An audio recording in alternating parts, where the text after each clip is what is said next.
to those 54% of physicians who are burned out, what would you say to them? Particularly in a profession like this, where it's a question of life and death for somebody else. 7 days of the week, 20 hours a day, 365 days, this is our schedule. You will not see me burned out. Maybe I'll die of exhaustion one day, but definitely not of burnout.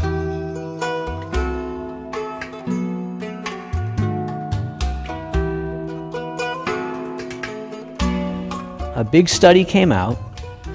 54% of physicians in America meet criteria for burnout.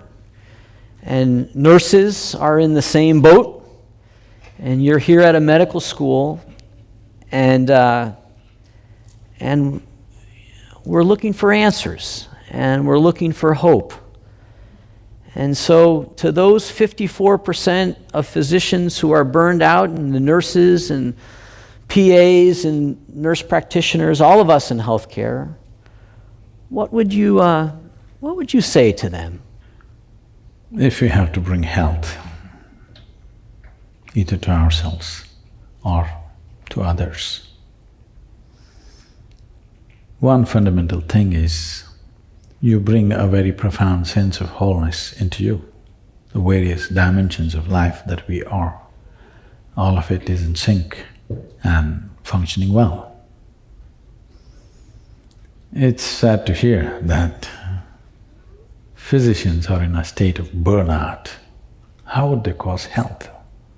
They could sell more medicine, but they cannot cause health if they are in a state of burnout. Now we're seeing, as modern medicine progresses, comes out with miracle after miracle, research, all kinds of things. But people are not getting healthy. More people are getting sick than ever before. A country like United States, which is the most affluent country on the planet, which essentially means you have a choice of nourishments. Every human being has a choice of nourishment. Most of the ailment that you see in other parts of the world are nourishment related in some way, because the needed nourishment is not there at the right time for a whole lot of people on this planet. But in a country where there is a choice of nourishment, I would say an excessive choice of nourishment, the nation is spending $3 trillion on healthcare. This is bigger than the budgets of major nations in the world. India's economy is around $3 trillion. You're spending that much on healthcare of 250,000 people. This shows somewhere we have missed health. Maybe we have an industry going, but we have missed health.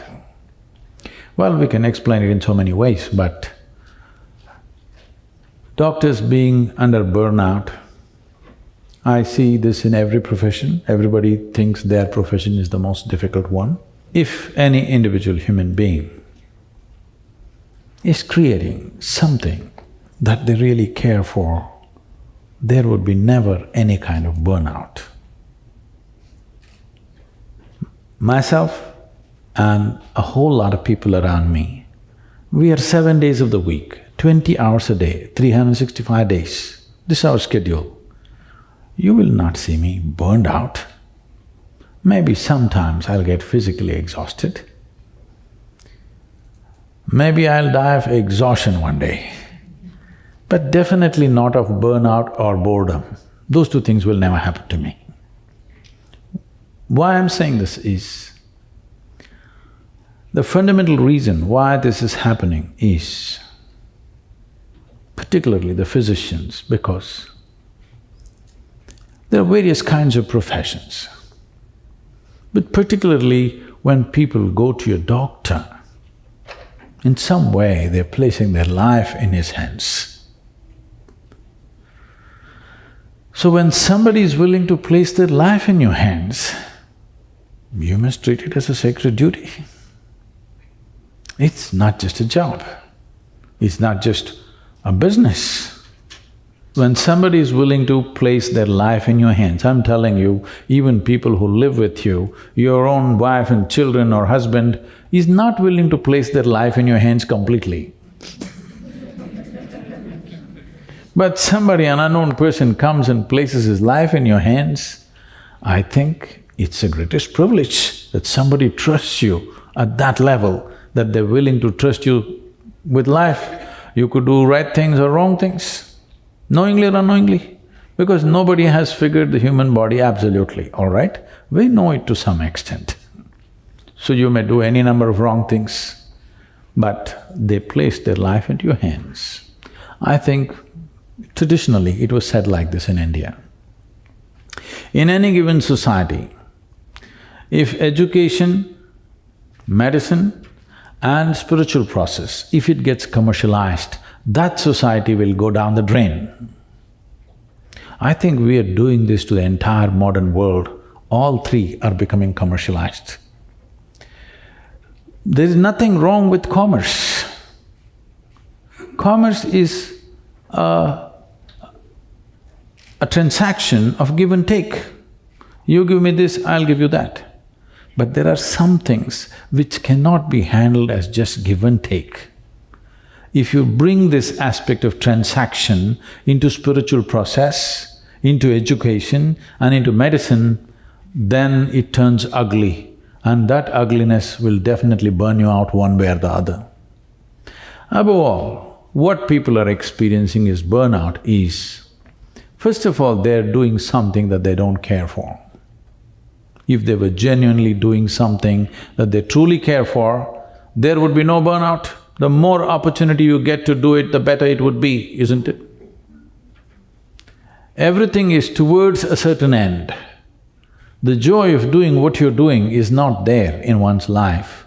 This is not just for any one profession, it's for all professions, but particularly in a profession like this, where it's a question of life and death for somebody else. When it's a question of life and death for the person who is sitting in front of you, it can't be a transaction for you.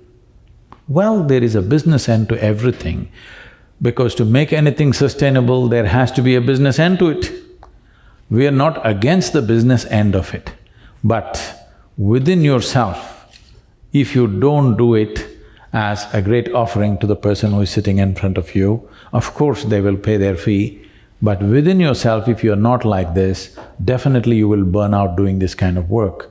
Otherwise, every day, if you helped a person, if in some way you made somebody's life… their life better, by the end of the day, should you be ballooned into a joyful state or should be in a state of burnout at the end of the day?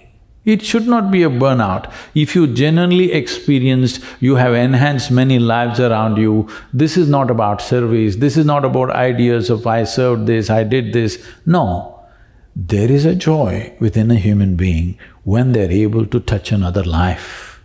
Why you are holding a few people dear to you as family is because you believe you can touch their life in some way. You can make a difference.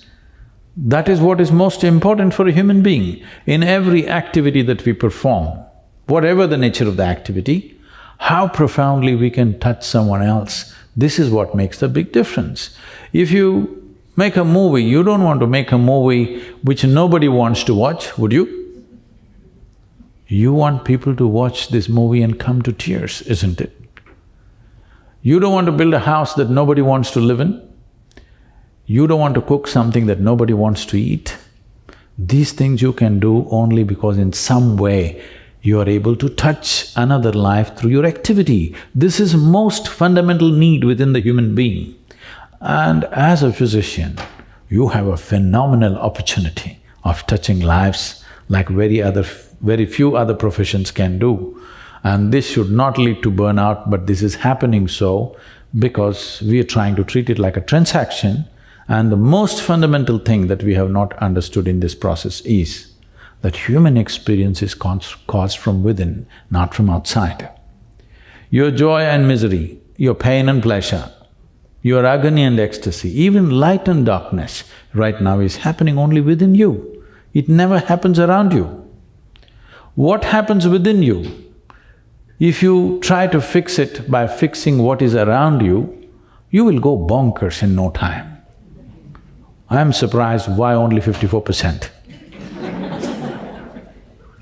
Because if you don't understand human experience is caused from within, especially medical professionals who in some way have delved into the nature of human physiology and I believe to some extent the mind, we must know that every aspect of human experience comes from within.